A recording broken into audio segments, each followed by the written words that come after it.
σημαίνει κανένας άνθρωπος δεν μπορεί να σωθεί, να δικαιωθεί με καλά πράγματα, αν πρώτα δεν δεχτεί τον Ιησού στη ζωή του. Γι' αυτό και ο διάβολος δεν χρησιμοποιεί παράλογα πράγματα. Γι' αυτό σηκώνονται στον κόσμο κινήσεις που μιλάνε για καλά πράγματα, αλλά όχι για Χριστό. Και εμείς ξέρουμε ότι χωρίς τον Χριστό κανένας δεν μπορεί να ευαριστήσει τον Θεό. Κανένας δεν μπορεί να πάει στον Θεό. Κανένας δεν μπορεί να λάβει από τον Θεό. Και ο Σατανάς τι κάνει? Χρησιμοποιεί φρόνημα πράγματα. Χρησιμοποιεί ωραία πράγματα για να πλανήσει τον κόσμο. Γι' αυτό και στους τελευταίους χρόνους ο κόσμος θα δεχτεί την κίνηση του Αντιχρίστος, κίνηση σωτηρίας. Γιατί την πλάνη δεν μπορείς να την εξετάσεις μόνο με τη σκέψη και τα μάτια τα ανθρώπινα.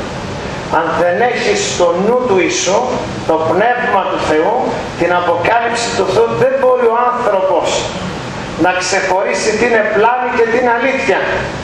Γι' αυτό βλέπουμε καλούς ανθρώπους και χάνονται χωρίς Χριστό. Γι' αυτό χρειάζεται ο σπόρος του Χριστού και του Λόγου να μπει μέσα στις καρδιές των ανθρώπων για να μπορέσουν οι άνθρωποι να γνωρίσουν αληθινά το Κύριο. Για να δούμε και στο 12 εδάφιο. Στο τρίτο κεφάλαιο Γέννηση και 12.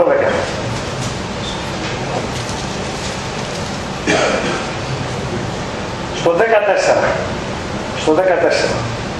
Και ο Κύριος ο Θεός είπε στο φίδι, επειδή έκανες τούτο επικατάρατο να είσαι ανάμεσα σε όλα τα κτίνη και σε όλα τα ζώα του χωραφιού, επάνω στην κοιλιά σου θα περπατάς και θα τρως φώμα όλες τις ημέρες της ζωής σου και θα στήσω έκτρα ανάμεσα σε σένα και στη γυναίκα και ανάμεσα στο σπέρμα σου και στο σπέρμα της. Αυτό θα σου συντρίψει το κεφάλι και εσύ θα του λοχίσεις τη φέρνα. Και αμέσως ο Κύριος τι έκανε? Επειδή ο διάβολος χρησιμοποίησε αυτό το φρόνιμο ζώο για να περάσει η αμαρτία και να αγγίξει τον άνθρωπο, τι έκανε ο Θεός? Το καταράστηκε το φίδι. Και από τότε το φίδι άρχισε να σέρνεται. Και ξέρουμε ότι η αμαρτία όταν τσίπησε και άγγιξε τον άνθρωπο, ο άνθρωπος τι έκανε? Άρχισε να σέρνεται. Έχασε την πνευματική ζωή και άρχισε να ζει σαρκικά. Γι' αυτό λέω και ο Θεός στο Δευτερονόμιο στο 28ο κεφάλαιο στο Μωυσή. Σε έκανα κεφαλή και ζουρά. Πριν ο διάβολος χρησιμοποιήσει το φίδι δεν σερνότανε, περπατούσε. Στεκότανε πάνω. Μόλις το χρησιμοποίησε αμαρτία άρχισε να σέρνεται.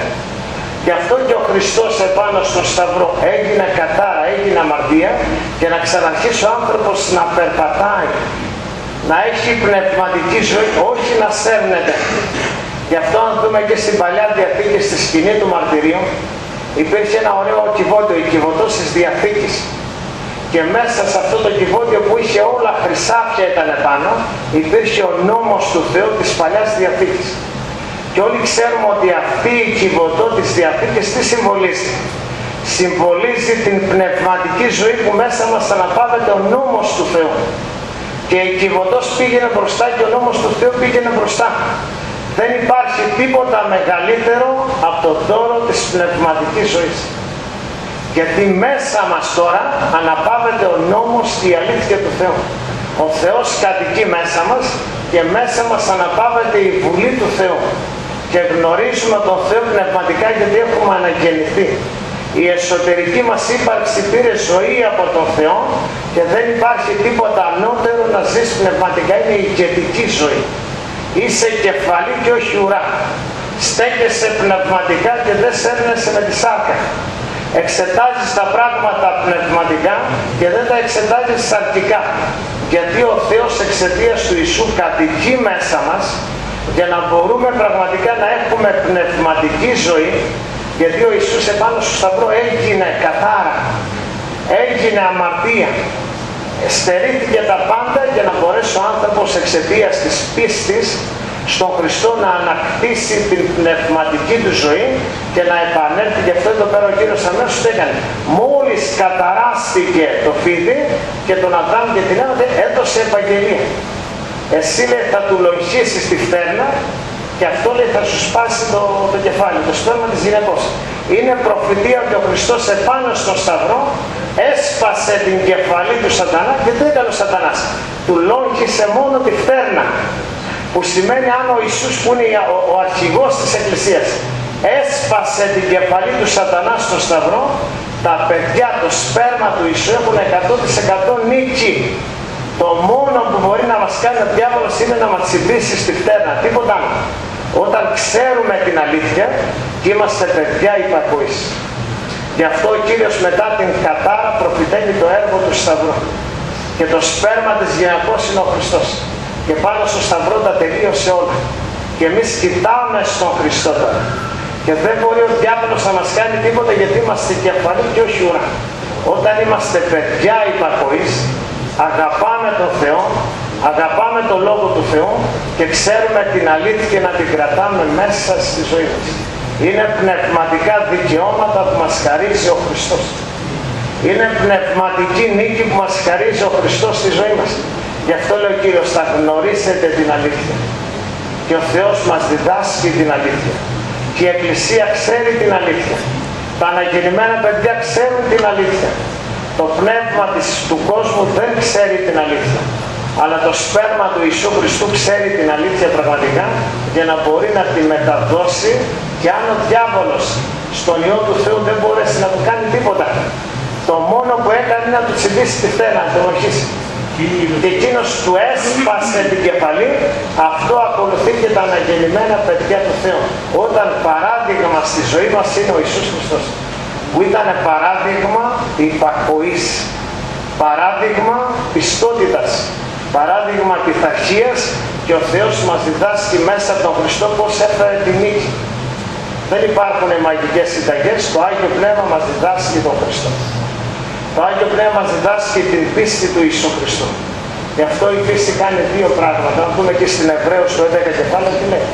Η πίστη είναι μια βεβαίωση, μια σιγουριά για πράγματα που δεν βλέπουμε. Και η πίστη είναι η σιγουριά για να ζούμε το σήμερα. Και η πίστη προετοιμάζει το αύριο στη ζωή μας. Αλλά το βασικό κομμάτι της πίστης είναι να ζούμε το σήμερα με τον Θεό. Και πολλές φορές προσπαθούμε να ετοιμάσουμε το αύριο και χάνουμε το σήμερα με τον Θεό.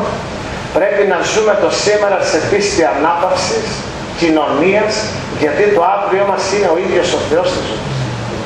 Τι κάνει η πίστη? Γι' αυτό είπε ο Κύριος στον Παύλο, Παύλο, σου αρκεί η χάρη μου. Δήμο, σου αρκεί η χάρη μου. Κώστα, σου αρκεί η χάρη μου. Η πίστη τι κάνει? Σε κάνει να ζεις με τη χάρη του Θεού το σήμερα. Και αυτή η πίστη προετοιμάζει το αύριο. Και πολλές φορές ο διάβολος μας κάνει να κτίσουμε το αύριο και χάνουμε το σήμερα. Εάν χάσουμε το σήμερα, δεν κάνουμε τίποτα. Πρέπει να ζούμε το κάθε λεπτό με τον Κύριο στη ζωή μας. Γιατί το κάθε λεπτό με τον Κύριο είναι λεπτό ευλογίας και σχέσης. Γι' αυτό επάνω στην Κιβωτό της Διαθήκης υπήρχαν δύο χερουβίμ. Και το ένα τι έκανε? Κοίταζε στο άλλο πρόσωπο με πρόσωπο. Και αυτό είναι προφητικό για τη Νέα Διαθήκη, ότι στη Νέα Διαθήκη εξαιτίας του ορνού έχουμε πρόσωπο με πρόσωπο σχέση με τον Κύριο. Έχουμε σχέση πρόσωπο με τον Κύριο. Αυτό συμβολίζαν αυτά τα δύο χερουβίμ. Και όλη η Κιβωτό της Διαθήκης ήταν όλο χρυσάφια, χρυσή κρίκη, που σημαίνει η πνευματική ζωή είναι το α και το ω, και δεν δικαιούται κανένας να γκρινιάζει σαν τον Ισραήλ που αηδίασε για το μάνα του Θεού. Αηδίασε. Η φύση, η σκληρή του ανθρώπου. Η σωτηρία που μας χάρισε ο Θεός είναι το υπέρτατο αγαθό. Και εκεί μέσα αναπάγεται όλη η χάρη του Θεού, όλη η αλήθεια του Θεού, και όταν ξέρουμε να ζούμε το σήμερα, γιατί ο Θεός σήμερα έχει να μας δώσει σπουδαία πράγματα. Σήμερα έχει να μας διδάξει σπουδαία πράγματα. Σήμερα έχει να μας κατευθύνει σε σπουδαία πράγματα. Κανένας να μην χάνει το σήμερα στη ζωή του με τον Κύριο. Κανένας. Γιατί το αύριο είναι ο ίδιος ο Κύριος της ζωής. Δεν χρειάζεται ιδιαίτερη προσπάθεια, γι' αυτό λέω Θεό, ζητάτε τη βασιλεία μου, ζητάτε τη δικαιοσύνη μου και εγώ όλα τα άλλα πραγματικά τα προσθέτω στη ζωή σας. Για να πάμε στον Ισαΐα 53 να δούμε κάτι. Ένα πολύ ωραίο κεφάλαιο, όλοι το ξέρουμε, περιγράφει ο Ισαΐας στο έργο του Ιησού Χριστού. Στο 53 και στο 4 και 5, να δούμε δύο εδάφια μόνο.